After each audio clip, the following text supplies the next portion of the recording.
복래 씨는 창가에 앉아 무료한 아침을 맞습니다. 남편은 은퇴 후 거실 소파에 누워 TV만 봅니다. 조용하고 답답한 집안 공기가 복래 씨를 짓누릅니다.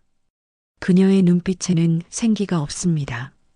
김복래 씨의 아침은 늘 똑같았습니다. 시계가 7시를 알리면 남편의 기침 소리가 먼저 들렸습니다. 복래 씨는 습관처럼 일어나 남편의 밥상을 차렸습니다. 정성껏 끓인 국과 반찬들이었지만 식탁에는 침묵만이 맴돌았죠. 남편은 은퇴 후 집에 머무는 시간이 길어졌습니다. 바깥일로 바쁘던 예전과는 완전히 달랐습니다. 하루 종일 거실 소파에 누워 리모컨만 만지작거리는 남편을 보는 것이 복래 씨는 왠지 모르게 불편했습니다. 오늘도 날씨가 좋네요.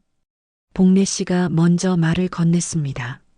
남편은 힐끔 창밖을 보더니 짧게 대답했습니다. 그러네. 그게 전부였습니다. 예전에는 남편이 퇴근하고 돌아오면 많은 이야깃거리가 있었습니다. 회사 이야기, 사람 사는 이야기들로 집안이 늘 북적였습니다. 하지만 이제는 모든 것이 멈춘 듯 고요했습니다. 복래 씨는 밥을 먹다 말고 숟가락을 내려놓았습니다. 목구멍으로 밥이 잘 넘어가지 않았습니다. 설거지를 마치고 거실로 나왔습니다. 남편은 이미 소파에 깊숙이 기대어 잠들어 있었습니다. 텔레비전에서는 건강 프로그램 소리가 작게 흘러나왔습니다. 복래 씨는 창가로 다가섰습니다. 따뜻한 가을 햇살이 창문을 통해 들어오고 있었습니다. 햇살은 너무나 눈부셨지만 복래 씨의 마음은 어쩐지 어두웠습니다. 나는 무엇을 하고 사는 걸까요? 그녀는 스스로에게 물었습니다. 젊은 시절에는 자식들 키우랴, 남편 뒷바라지하랴, 눈코 뜰 새 없이 바빴습니다. 바쁘다는 것 자체가 복래 씨의 존재 이유였습니다. 하지만 이제 자식들은 모두 출가했습니다. 남편은 은퇴했고 복래 씨는 더 이상 누군가를 위해 뛰어야 할 이유가 없어진 것 같았습니다. 마치 사명을 잃은 사람처럼 느껴졌습니다. 복래 씨는 숨을 깊게 들이마셨습니다. 집안을 둘러보니 모든 것이 너무나 정돈되어 있었습니다. 먼지 한 톨 없이 깨끗하고 모든 물건이 제자리에 있었습니다. 완벽한 질서 속에 복래 씨 자신만이 갈 곳을 잃은 듯 보였습니다. 오늘 점심은 뭐 해 먹을까요? 복래 씨는 혼잣말처럼 중얼거렸습니다. 대답해 줄 사람은 아무도 없었습니다. 남편은 여전히 깊은 잠에 빠져 있었습니다. 복래 씨는 문득 서랍장 위에 놓인 가족 사진을 보았습니다. 환하게 웃는 젊은 날의 복래 씨와 남편, 그리고 어린 자식들의 모습이 담겨 있습니다. 그때의 복래 씨는 생기가 넘쳤고 눈빛은 반짝였습니다. 지금의 자신과는 너무나 달랐습니다. 그 시절의 열정과 설렘은 모두 어디로 사라진 걸까요? 아이고, 내가 이렇게 무기력하게 지내도 되는 걸까요? 복래 씨는 한숨을 내쉬었습니다. 거울 속 자신의 얼굴은 주름은 깊어졌고 눈가에는 왠지 모를 외로움이 드리워져 있었습니다. 그녀는 자신의 삶에 새로운 활력이 필요하다는 것을 직감했습니다. 하지만 무엇을 어떻게 시작해야 할지 전혀 알 수 없었습니다. 그저 시간은 느리게 흘러갈 뿐이었습니다. 복래 씨는 한참 동안 창밖의 무심한 가을 풍경만 바라보았습니다. 그녀의 마음속에는 희미한 외침만 울리고 있었습니다. 나도 무언가를 하고 싶어요. 복래 씨는 집안을 정리하다가 오래된 상자 속에서 남편이 젊은 시절 쓰던 낡은 필름 카메라를 발견합니다. 같은 날 주민센터 게시판에서 사진 동호회 모집 공고를 보고 호기심을 느낍니다. 무료한 오후를 견디다 못해 복래 씨는 안방 붙박이장 깊은 곳을 정리하기 시작했습니다. 그동안 손대지 않았던 남편의 오래된 짐 상자들을 꺼냈습니다. 켜켜이 쌓인 먼지를 털어내자 묵은 냄새가 훅 풍겼습니다. 복래 씨는 상자 안의 물건들을 하나씩 꺼내 보았습니다. 대학 시절의 교재들, 결혼 전 주고받았던 손 편지 뭉치들이 나왔습니다. 복래 씨는 잠시 젊은 날의 추억에 잠겼습니다. 그때 상자 가장 밑바닥에서 검은색 가죽 케이스가 나왔습니다. 복래 씨가 조심스레 케이스를 열었습니다. 안에는 낡은 필름 카메라 한 대가 들어 있었습니다. 렌즈 부분은 세월의 흔적으로 조금 뿌옇게 보였습니다. 복래 씨는 그 카메라를 보자 문득 오래된 기억이 떠올랐습니다. 이거 당신이 연애 시절에 들고 다니던 그거 맞나요? 복래 씨가 옆에서 잠들어 있던 남편에게 나지막이 물었습니다. 남편은 눈도 뜨지 않고 웅얼거렸습니다. 응? 아, 그거 결혼하고 바쁘다고 어딘가 넣어뒀던 것 같구먼. 남편은 다시 깊은 잠에 빠져들었습니다. 복래 씨는 카메라를 손으로 조심스럽게 감싸쥐었습니다. 차가운 금속의 질감이 왠지 모르게 따뜻하게 느껴졌습니다. 이 카메라가 남편의 젊은 날의 열정을 담았던 물건이라 생각하니 왠지 모를 애착이 생겼습니다. 복래 씨는 카메라 셔터 부분을 슬쩍 눌러보았습니다. 찰칵하는 작은 기계음이 고요한 집안을 울렸습니다. 마치 멈춰있던 시간이 다시 흐르기 시작하는 소리 같았습니다. 복래 씨는 카메라의 작은 뷰파인더에 눈을 대고 거실 풍경을 바라보았습니다. 좁은 창 안으로 들어온 세상은 평소와는 다르게 보였습니다. 늘 당연했던 소파의 질감, 햇살이 만드는 그림자가 특별하게 느껴졌습니다. 그날 오후 복래 씨는 산책 겸 외출을 했습니다. 목적지는 동네 주민센터였습니다. 경로 우대 카드를 갱신해야 했거든요. 업무를 마친 후 복래 씨는 습관처럼 게시판 앞을 서성였습니다. 에어로빅, 캘리그래피 등 여러 강좌 안내문이 빼곡했습니다. 늘 무심히 지나치던 곳이었습니다. 그러다 복래 씨의 눈이 한 포스터에 멈췄습니다. 굵은 글씨로 사진 동호회 순간을 담다 회원 모집이라고 적혀 있었습니다. 70대 시니어 환영이라는 문구도 눈에 띄었습니다. 바로 옆에는 아름다운 풍경 사진 몇 장이 함께 붙어 있었습니다. 복래 씨는 조금 전 집에서 발견한 낡은 카메라를 떠올렸습니다. 사진이라니, 나 같은 사람도 할 수 있을까요? 복래 씨는 망설였습니다. 평생 살림만 하던 자신이 카메라를 들고 뭔가를 한다는 것이 어색했습니다. 하지만 동시에 왠지 모를 끌림이 있었습니다. 포스터 아래에는 동호회 운영자의 연락처와 함께 인생의 아름다운 순간을 놓치지 마세요. 라는 문구가 적혀 있었습니다. 이 문구가 마치 복래 씨에게 건네는 말처럼 들렸습니다. 복래 씨는 떨리는 손으로 가방에서 볼펜을 꺼냈습니다. 그리고는 포스터에 적힌 전화번호를 수첩에 천천히 옮겨 적었습니다. 삐뚤빼뚤한 글씨였지만 복래 씨의 가슴은 오랜만에 두근거렸습니다. 나른했던 일상에 작은 파문이 일렁이기 시작했습니다. 70세의 복래 씨에게 두 번째 설렘의 문이 살며시 열리고 있었습니다. 복래 씨는 망설임 끝에 사진 동호회에 첫 발을 내딛습니다. 낯선 환경과 젊은 사람들 사이에서 주눅이 들지만 멘토인 박 선생의 따뜻한 격려 덕분에 사진에 대한 열정을 발견합니다. 복래 씨는 수첩에 적어둔 전화번호를 며칠 동안이나 들여다보았습니다. 용기를 내어 박 선생에게 전화를 걸었을 때 그녀의 목소리는 미세하게 떨렸습니다. 하지만 박 선생은 친절하고 활기찬 목소리로 복래 씨를 반겨주셨죠. 동호회 모임은 이번 주 토요일 오후 주민센터에서 열린다는 안내를 받았습니다.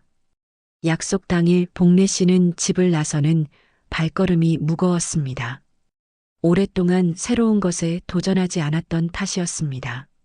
낡은 카메라 가방을 메고 주민센터 문화강좌실 앞에 도착했습니다. 문 앞에서 몇 번이나 심호흡을 했습니다. 문을 열고 들어서자 20명 가까운 회원들이 이미 앉아 있었습니다. 복래 씨보다 훨씬 젊은 사람들이 대부분이었습니다. 복래 씨는 어색함에 고개를 숙였습니다. 어르신, 어서 오세요. 김복래 회원님 맞으시죠? 제가 박 선생입니다. 50대 중반쯤 되어 보이는 박 선생이 환한 웃음으로 복래 씨를 맞았습니다. 그는 따뜻한 말투로 복래 씨를 중앙 테이블로 안내했습니다. 복래 씨는 머뭇거리며 자리에 앉았습니다. 주변의 젊은 회원들은 복래 씨를 호기심 가득한 눈빛으로 바라보았지만 곧 웃으며 인사를 건네주었습니다. 저는 카메라 조작법 같은 것은 아무것도 모르는데요. 다른 분들께 폐가 될까 걱정입니다. 복래 씨가 작은 목소리로 자신의 불안감을 털어놓았습니다. 박 선생은 고개를 끄덕이며 미소를 지었습니다. 걱정하지 마세요. 사진은 기술이 아니라 마음으로 찍는 겁니다.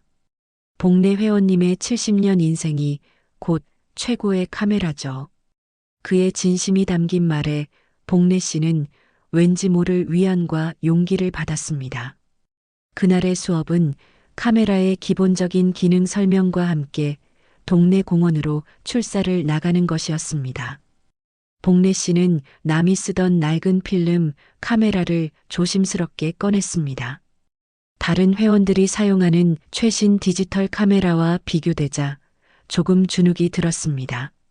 하지만 박 선생은 복래 씨의 카메라를 보더니 세월의 깊이가 느껴지는 명품입니다. 이 카메라는 필름만의 깊이가 있죠. 라며 복래 씨의 길을 살려주었습니다. 공원에 도착했습니다. 박 선생은 복래 씨에게 공원 벤치 옆에 핀 꽃 한 송이를 가리켰습니다. 자, 회원님. 가장 마음에 드는 것을 찍어보세요. 뭘 찍을지 고민하지 마시고 그냥 당신의 시선이 머무는 곳을 담아보세요. 박 선생의 말에 복래 씨는 꽃에 초점을 맞추었습니다. 좁은 뷰파인더 너머의 세상은 이전과는 완전히 다르게 보였습니다. 빨간 장미에 겹겹이 쌓인 꽃잎들이 복래 씨의 눈을 강렬하게 사로잡았습니다. 복래 씨는 뷰파인더를 통해 세상을 관찰하는 일에 몰두했습니다.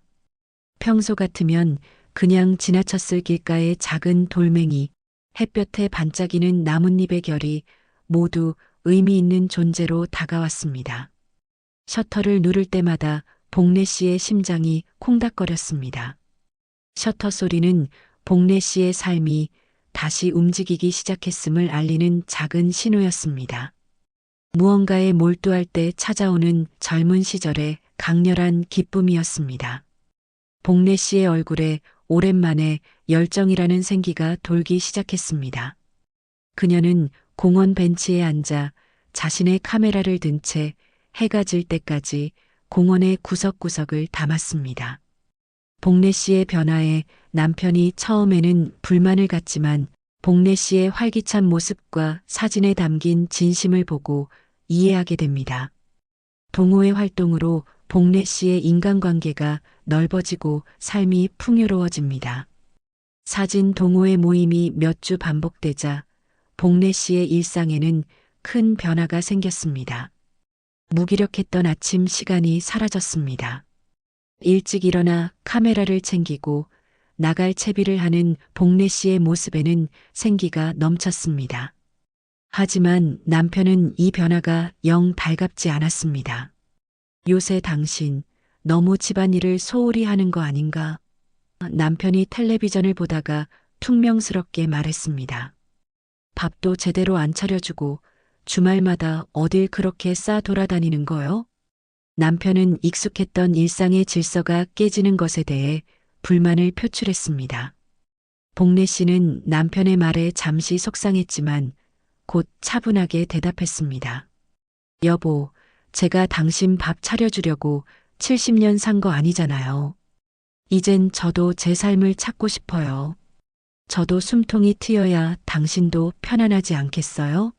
복래 씨는 정과는 다르게 당당하게 자신의 의견을 말했습니다. 남편은 아내의 단호한 모습에 잠시 말을 잃었습니다. 어느 날 복래 씨가 현상한 필름 사진들을 식탁 위에 펼쳐 놓았습니다. 자신이 찍은 꽃, 길고양이, 그리고 공원의 풍경들이었습니다. 남편은 무심히 지나치려다 멈췄습니다. 필름 특유의 깊고 따뜻한 색감이 남편의 눈길을 사로잡았습니다. 특히 복래 씨가 찍은 햇볕 아래 잠든 길고양이 사진은 왠지 모르게 평화로워 보였습니다. 이거 당신이 찍은 거요? 남편이 조심스럽게 물었습니다. 네, 공원에 나갔다가 우연히 만났어요. 너무 평화로워 보여서 담아봤습니다. 복래 씨는 사진을 설명할 때 눈이 반짝였습니다. 그 모습을 본 남편은 복래 씨가 얼마나 이 취미에 진심인지 깨달았습니다. 그동안 자신이 아내의 외로움을 보지 못하고 있었다는 것을 알게 되었습니다. 괜찮네. 당신도 나가서 그렇게 활짝 웃으니 보기 좋구먼. 남편은 어색하지만 진심을 담아 칭찬했습니다. 그 이후로 남편은 복래 씨의 동호회 활동에 대해 더 이상 불평하지 않았습니다.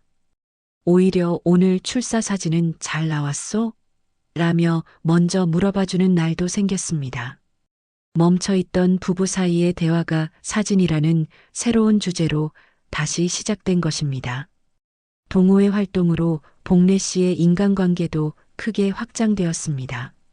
젊은 회원들은 복래 씨에게 사진 기술뿐만 아니라 스마트폰 사용법이나 유행하는 문화에 대해서도 친절하게 알려주었습니다. 복래 씨는 그들에게 자신의 풍부한 인생 경험을 나누어 주었습니다. 세대를 뛰어넘는 소통 속에서 복래 씨는 활력을 얻었습니다.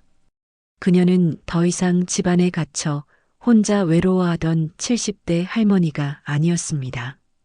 동호회에서는 복래 작가님으로 불렸습니다. 이 새로운 호칭이 복래 씨의 가슴을 뛰게 했습니다. 복래 씨의 삶은 사진 한 장 한 장을 채워가듯 의미와 기쁨으로 풍요로워지고 있었습니다. 복래 씨는 1년간의 활동을 정리하며 작은 개인 사진전을 엽니다. 사진전은 큰 성공을 거두고 복래 씨는 사진을 통해 자신의 두 번째 삶이 시작되었음을 선언합니다. 사진 동호회에서 1년을 활동한 복래 씨는 마침내 자신의 첫 번째 개인 사진전을 열기로 결정했습니다. 박 선생과 동호회 회원들의 적극적인 권유 덕분이었습니다. 복래 씨는 자신의 70년 인생과 사진을 통해 발견한 새로운 세상, 즉 두 번째 설렘을 주제로 전시를 준비했습니다. 전시회 장소는 동네 작은 문화센터 갤러리였습니다. 벽에는 복래 씨의 손때 묻은 낡은 카메라로 찍어낸 흑백과 컬러 사진들이 걸렸습니다.